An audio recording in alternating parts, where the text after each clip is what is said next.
Bana şikayet ettireceğini verin. Yaşıl ben ne ettim şikayet ettirse diye.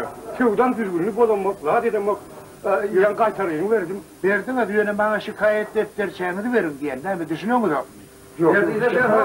Yok o şikayet ettirsen neye mi çekiyorsun? Şikayet ettirse neye mi diyen ben?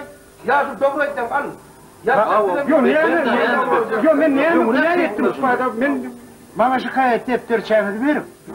Yok ben hep bilemem. Yok mu ya şikayet ettirse yok mu diye. Hasan'da mı karışık olsun? Bir doğru yani. Vardır ha şikayet. Şikayet ettirse yok ben neye günah edeyim mi aittim neye edeyim mi aittim onun verdiğim gereği.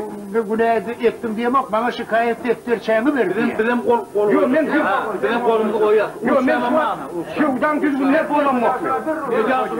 Hani müdürümüz yok mu? Çağır müdürümüz. Yok müdürümüz var oluyor. Çağır müdürümüz çağır. Neme şikayet ettireceğini verme korkuyorum. Bir şikayet ettireceğim. Korkma.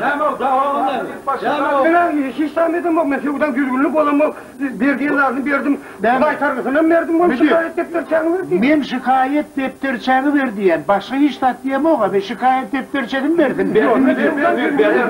Ben diyem oğlum ben de lan.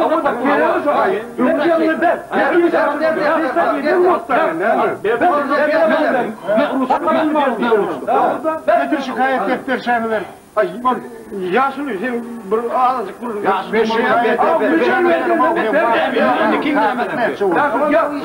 Ne için mütberge? Bana vur oğlum. Bana vur. Hasan'ın nerede olsun? Büyük mağdur. Ben kol çekerim. Ben yaşım.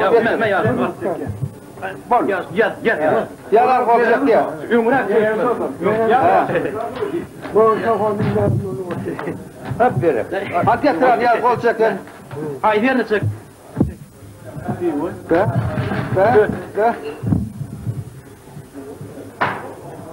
Daha var. Ha? Be.